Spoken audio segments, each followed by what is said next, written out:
오늘 한 매체가 또 다른 녹취록의 일부분을 단독 보도했습니다. 함께 보시죠.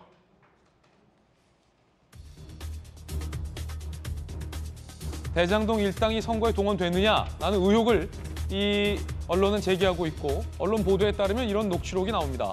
2013년 4월 30, 지방선거 1년 전 남욱 정영학 대화 녹취록. 시장님 선거 어떻게 당선시킬 거냐에 포커스를 맞춰야 한다. 검찰은 만배영이, 경찰은 재창이가 너는 은밀하게 선관위 쪽 사람 하나만 붙여놔. 그래서 결정적인 순간에 딱 해갖고 절대 시장님이 배신을 못하게끔 만들 테니 걱정 말고. 유동규가 대장동 사업권을 고리로 인맥과 자금력 있는 대장동 일당을 선거에 활용을 했다는 정황이다 라고 이 매체는 보도하고 있습니다. 즉 시장 선거 전 한쪽은 검찰은 만배영이, 경찰은 재창이가, 선관위는 남욱이 각각 맞게끔 유동규가 지시한 것 아니냐라는 이 언론은 의혹을 제기하고 있는 그런 상황입니다.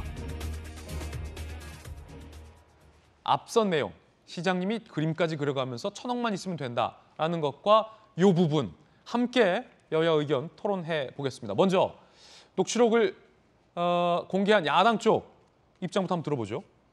굉장히 그동안 복잡해 보였었던 것 같은 그 대장동의 실체는 저는 거의 대부분의 퍼즐이 다 맞춰졌다고 보여집니다. 하나는 남은 거는 이재명 후보자가 본인이 갖고 있는 모든 기업과 진실을 국민들한테 알리는 그런 상황만 하나 남았다고 보여지는데 여태 말 안 하고 있는 게 문제라고 보여집니다.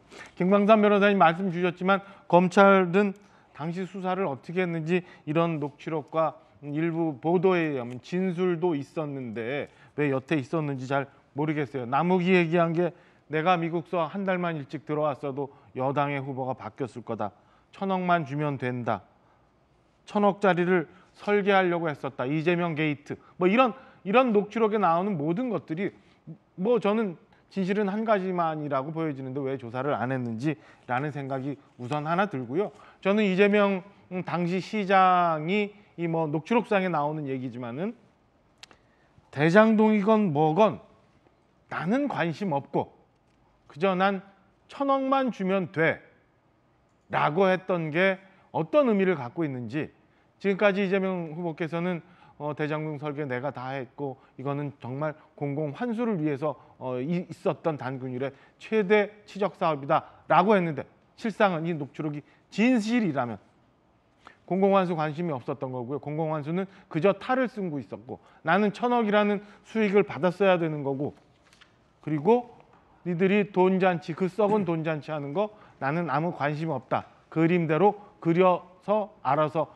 해라라고 했던 게 진실이기 때문에 저는 굉장히 중요한 대목에 와 있다고 생각을 합니다. 자, 야당의 주장이에요. 자, 여당. 네, 선거를 일주일 앞두고서 이제 일부 언론에서 그리고 또 야당에서 흑색 선전 마타도우가 뭐 대개의 경우 선거 앞두면 더 심해질 수밖에 없습니다. 그래서 민주당에서는 거짓 흑색 선전 경보령, 마타도우 경보령을 내렸다 이 말씀을 드리고 대장동과 관련해서는 최근에 이제 시중에 이런 이야기가 있습니다. 파파힘이라는 이야기가 있습니다. 파도 국민의힘이다. 뭐 이런 이야기인데요. 지금 여기 등장하는 남욱 씨는 국민의힘 중앙청년위원회 부위원장 출신입니다. 국민의힘 출신이에요. 그리고 지금 보도가 나오고 있는데 사실은 이 보도는 사실 확인이 되지 않은 추정이라는 전제 조건을 달고서 지금 보도가 되고 있다는 이 말씀 드리고 제3자가 누군지 현재로서는 밝혀지지 그렇습니다. 않았죠. 그리고 누구인지 특정되지도 않은 제3자로부터 들은 대화 내용을 주고받은 것이다. 전부 추정이라는 말씀을 드리고 그럼에도 불구하고 저 대화 내용을 저희들이 좀 확인을 해보니까 이런 것 같아요. 남욱 씨가 이전에 이재명 후보를 향해서 이재명 성남시장 할 때 자신들의 이익을 뺏어가는 공산당 같은 사람이다. 저 이재명은 공산당이다. 남욱이 그렇게 이야기한 적이 있습니다. 그러니까 저 1,000억은 뭐냐면 이재명 시장이 그때 당시에 내 돈 1,000억이 아니고 공공환수하는 데 있어서 사업이 진행되는 단계별로 공익환수 금액이 더 늘어나거든요. 실제 1,800억이 넘는 공익환수가 추가로 이루어지게 되는데 이 공익환수를 더 늘리는 과정에서 1,000억 이야기가 나온 것 같고 그리고 그 1,000억이 남욱 변호사가 뺏기다 보니까 이재명 시장 저거는 공산당이다. 우리 사업 이익을 가로채가고 사업을 방해하는 사람이다. 이렇게 이야기했던 적이 있지 않습니까? 아, 그러면은 저 녹취록에 나오는 시장님이 이재명 시장이다라고도 보는 거네요, 민주당에선. 그러니까 지금 제3자가 누구인지도 그다음에 사실 확인도 안 되는 그런 이야기입니다. 그럼에도 불구하고 추정을 하기로는 공익환수 금액을 단계별로 500억씩, 1000억씩 더 늘려갔던, 그래서 남욱으로부터 이재명은 공산당이라는 소리까지 들어간 그런 측면에서 보자면 이 1000억이 예. 공익환수에 해당하는 금액으로 볼 수가 있다는 것입니다. 그래서 이 대장동은 우리 박정아 대변인하고 저하고 여기 나와가지고 백날 이래 해봐야 이 의미가 없습니다. 그래서 이재명 후보가 예. 굳이 대선 앞두고서 윤석열 후보와 대장동만 가지고서 토론하자라고 이미 제안한 바가 있습니다. 그리고 상식적으로 생각을 해보세요. 경제적 이득을 보고 금전적 이득을 보고 돈 받은 사람들이 범인이지, 돈도 안 받고 금전적 경제적 이득이 없는 사람이 어떻게 범인이 될 수가 있습니까? 그래서 토론을 피하는 사람이 범인이고 금전적 이득을 본 사람이 범인이다. 이 말씀을 드립니다. 토론하시면 됩니다. 두 분이서 토론하는 기회를 가졌으면 좋겠다라는 말씀을 드리겠습니다. 이 검찰이 수사를 좀 빨리 해놨더라면 여야 간의 이 지리한 공방 없었을 텐데, 도대체 대장동의 그분이 누굴까요? 저 제3자는 누굴까요? 저 1000억의 의미가 야당과 여당이 해석하는 바가 정말 다릅니다. 야당에서는 내 돈 1000억만 냅두고 나머지는 니들이 먹어. 여당에서는 무슨 소리야? 시장이 1000억 더 공익으로 환수했다라는 증거. 판단은 우리 국민들께서 해주셔야 될 것 같습니다. 이재명 후보와 원희룡 본부장의 이야기도 들어볼 텐데, 먼저 이재명 후보는 성남 출신 중에 내가 유일하게 감옥 안 간 시장이다. 성남시장 출신 중에 이렇게 얘기했습니다.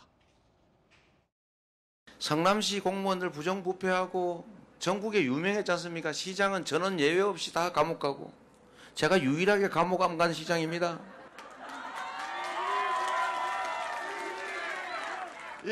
뭐 자랑할 일은 아니고 너무 당연한 거니까. 경기도도 마찬가지 아닙니까? 제가 2년 만에 전국 최고의 도지사로 평가받았는데 경기도민들한테. 이 문건에 대해서 검찰은 자신들이 작년에 압수해서 재판에 제출했다고 했지만 거짓말입니다.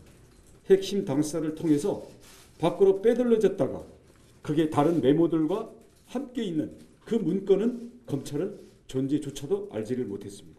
동일인의 손글씨가 일관되게 발견되고 있습니다. 바로 이재명 재판에 대한 대응 논리를 적은 것입니다. 이는 성남 도계공 소속 정민용 변호사의 손글씨로 추정이 됩니다. 자, 아마 국민들이 이 대장동 의혹도 어떻게 판단할지에 따라서 이번 선거에도 중요한 영향이 미칠 테죠. 그런가 하면 이쯤에서 리얼미터 여론조사 한 가지 대목을 보겠습니다. 누가 거짓말을 많이 하나? 라는 여론조사입니다. 자, 여론조사에 응답한 사람들은 어떻게 대답했을까요? 일단 이재명, 윤석열 두 후보 만만치 않습니다. 거짓말 많이 했을 것 같다. 이재명 후보 51.9, 윤석열 후보 44.5. 거짓말을 더 누가 많이 할까? 누가 거짓말쟁이일까? 이런 질문 비슷할 것 같기도 해요. 자, 이재명 51.9, 윤석열 44.5, 심상정 0.6, 안철수 0.8. 이재명, 윤석열 두 후보에게 거의 몰표가 같다. 좀 씁쓸한 대목이군요.